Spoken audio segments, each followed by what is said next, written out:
ఒక సదుద్దేశం, ఒక సదాశయం లేకుండా ఒకరు కన్యాకుమారి నుంచి కశ్మీర్ వరకు నడిచిన అది ఒక నిరర్ధకమైన నడకగా చరిత్రలో మిగిలిపోతుంది. కానీ ఒక సదాశయంతో, ఒక సత్సంకల్పంతో ఇంకొకరు కన్యాకుమారి నుంచి కశ్మీర్ వరకు ప్రజలందరితో మమేకమై వారందరినీ ఏకతాటిపైన నడిపిస్తే అది ఆత్మనిర్భర భారత్ అవుతుంది. అదే కన్యాకుమారి నుంచి కశ్మీర్ వరకు ప్రజలకి వారి పరిసరాల శుభ్రత యొక్క బాధ్యతను తెలియజేస్తే అది స్వచ్ఛ భారత్ అవుతుంది. అదే కన్యాకుమారి నుంచి కశ్మీర్ వరకు ప్రజల గుండెల్లో దేశభక్తి, ధైర్య సాహసాలతో నింపితే అది పటిష్టమైన, బలిష్టమైన భారతం అవుతుంది. అది ఒక రోజున అఖండ భారతం అయి తీరుతుంది.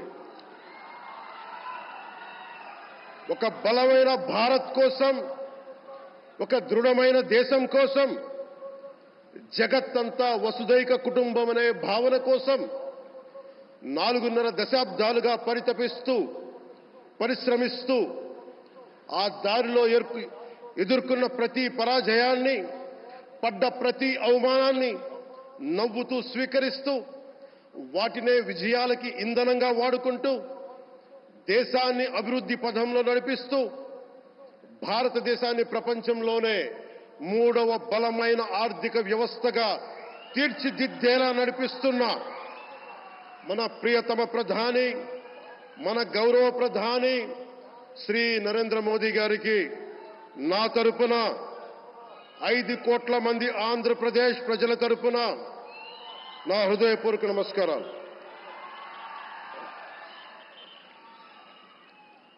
విద్యార్థి నాయకుడిగా రాజకీయాల్లో ప్రవేశించి రెవెన్యూ మంత్రిగా, ఆర్థిక మంత్రిగా మొదలై తెలుగుదేశంకి రథసారథి అయి 4వసారి ముఖ్యమంత్రి అయి తెలుగు ప్రజల్ని అభివృద్ధి పదంలో నడిపిస్తున్న దార్శనికులు, రాజకీయ ఉద్దండులు గౌరవ ముఖ్యమంత్రి శ్రీ నారా చంద్రబాబు నాయుడు గారికి నా హృదయపూర్వక నమస్కారం.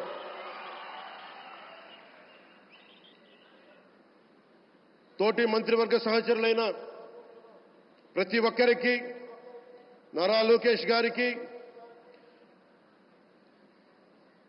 ఎన్డీఏ కూటమి శాసనసభ్యులకి, నాయకులకి, బీజేపీ నాయకులందరికీ పేరు పేరున నా నమస్కారాలు. కార్యకర్తలకి నా హృదయపూర్వక నమస్కారాలు. బీజేపీ నాయకురాలు శ్రీమతి పురంధేశ్వరి గారికి నా హృదయపూర్వక నమస్కారాలు.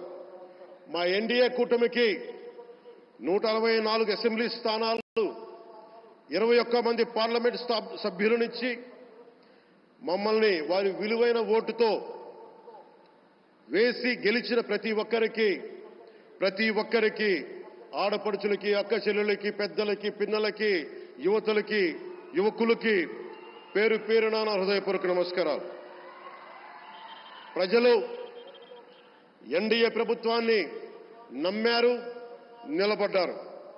అలా నిలబడినందుకే ఈ రోజున మన గౌరవ ప్రధానమంత్రి గారి సారథ్యంలో ఈ ప్రారంభోత్సవాలు కానీ, శంకుస్థాపనలు కానీ, అది దక్షిణ కోస్తా రైల్వే జోన్ కావచ్చు, కృష్ణపట్నం ఇండస్ట్రియల్ పార్క్ కానీ, గ్రీన్ హైడ్రోజన్ హబ్ కానీ, అనకాపల్లి బల్క్ డ్రగ్ పార్క్ కావచ్చు, 6 కొత్త రైల్వే ప్రాజెక్టులు కావచ్చు, వీటన్నిటిని వచ్చే పెట్టుబడి దాదాపు 2,10,000 కోట్ల రూపాయల పెట్టుబడులు, 7.5 లక్షల మందికి ఉపాధి అవకాశాలు.